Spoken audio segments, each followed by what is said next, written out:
ورحمۃ اللہ وبرکاتہ۔ اس وقت دور میں ایک چیز بہت خاص دیکھنے کو مل رہی ہے، بڑی تعداد میں ایسے لوگ ہیں جو کہیں نہ کہیں بہت غمزدہ ہیں، اور باتوں سے یہ لگتا ہے کہ وہ کہتے ہیں کہ دل پہ بڑا بوجھ ہے، کچھ سمجھ میں نہیں آتا یہ مشکلیں پریشانیاں کیسے دور ہوں گی۔ مجھے لگا کہ یہ پیغام ان تک ضرور پہنچنا چاہیے کہ اس وقت ایک تو اتفاق کی بات یہ ہے کہ رمضان المبارک کا مقدس مہینہ چل رہا ہے، رب کی رحمتیں برس رہی ہیں، رب کی رحمتیں برس رہی ہیں۔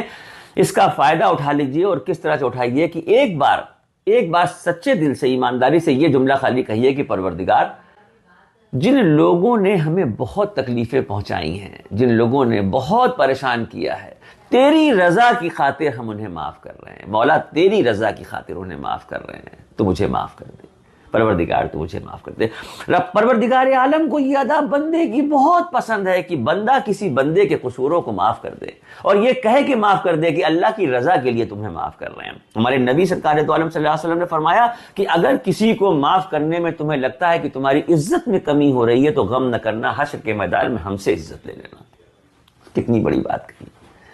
اور معافی کا معاملہ یہ کہ پروردگار چونکہ خود سب سے بڑا معاف کرنے والا ہے، جب اللہ رب العزت نے دنیا بنائی تو رحم بنایا، جب رحم بنایا تو رحم کے 100 حصے کیے، اور 100 حصے میں ایک حصہ دنیا کو دیا ہے، 99 حصے رحم کے اپنے پاس رکھے ہیں۔ سوچئے وہ جو پروردگار پالنہار مسبب الاسباب، رحم کے 99 حصے جس کے پاس ہوں گے، اس کے پاس رحم کس درجہ ہوگا، کس درجہ وہ اپنے بندوں کے قصوروں کو معاف کر دیتا ہوگا۔ اس پہ ایک واقعہ یاد آ گیا، موسیٰ علیہ السلام کے دور کا واقعہ ہے۔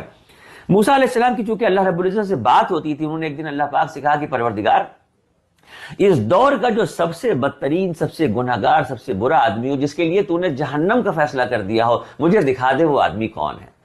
تو غیب سے آواز آئی کہ موسیٰ کل صبح اپنے گھر کے باہر کھڑے ہوئیے گا، پہلے سب سے جو شخص آپ کے گھر کے سامنے سے گزر رہا ہوگا، سمجھ لیجئے گا وہی ہے، اسی کو میں سامنے سے گزار دوں گا۔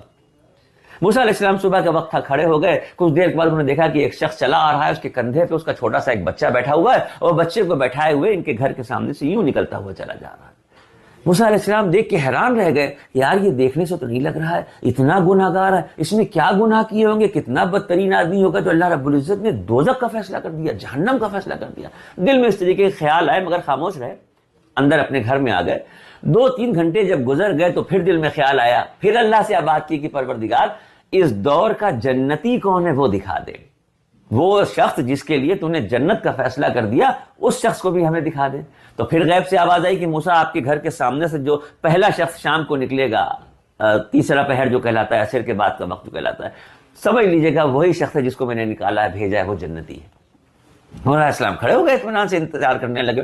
کچھ دیر کے بعد دیکھا تو وہی شخص جو صبح نکلا تھا وہی وہاں سے واپس چلا آ رہا ہے۔ ارے اللہ اکبر، دیکھ کے حیران ہو گئے، یا اللہ یہ کیا ماجرا ہے، صبح تو یہ جہنمی تھا، صبح تو نے اس کے لیے دوزخ کا فیصلہ کیا تھا، اس وقت یہ جنتی بن کے جا رہا ہے، ماجرا کیا ہے مولا، کچھ سمجھ میں نہیں آتا، بتا دے مجھے۔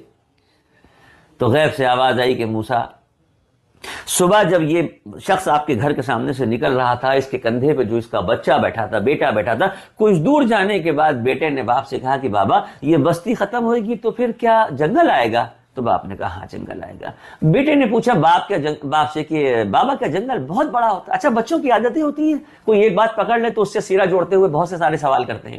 تو انہوں نے کہا بابا یہ بستی ختم ہوئے گی تو جنگل آئے گا؟ کہا ہاں جنگل آئے گا۔ کہا جنگل بہت بڑا ہوتا ہے؟ ہاں بیٹا بہت بڑا ہوتا ہے۔ اچھا بابا یہ بتاؤ کہ جنگلوں سے بڑا کیا ہوتا ہے؟ تو کہا جنگلوں سے بڑے پہاڑ ہوتے ہیں۔ اچھا بابا یہ بتاؤ کہ پہاڑوں سے بڑا کیا ہوتا ہے؟ تو انہوں نے کہا پہاڑوں سے بڑے آسمان ہوتے ہیں۔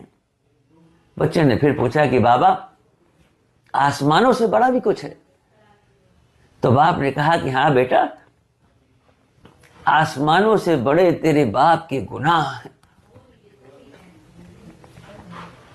معصوم بچے کو تو کچھ سمجھ میں نہیں آیا، اس نے پھر پوچھ لیا کہ بابا تمہارے گناہوں سے بڑا بھی کچھ ہے؟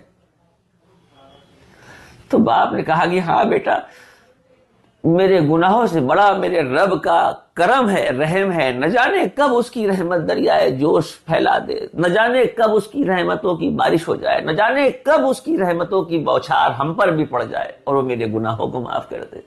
اللہ رب العزت کو یہ ادا اتنی پسند آئی کہ اس کے گناہ اسی وقت معاف کر دیے اور اس کے لیے جنت الفردوس کے فیصلے فرما دیے۔ تو پروردگار معاف کرنے والا سب سے بڑا پروردگار ہے، معافی کو پسند کرنے والا سب سے بڑا رب ہے۔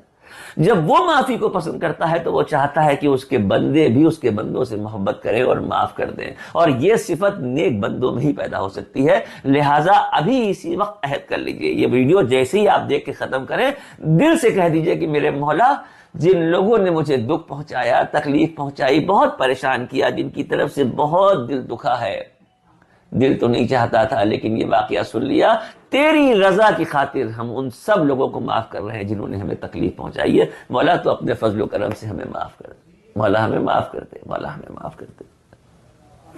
السلام علیکم ورحمۃ اللہ وبرکاتہ۔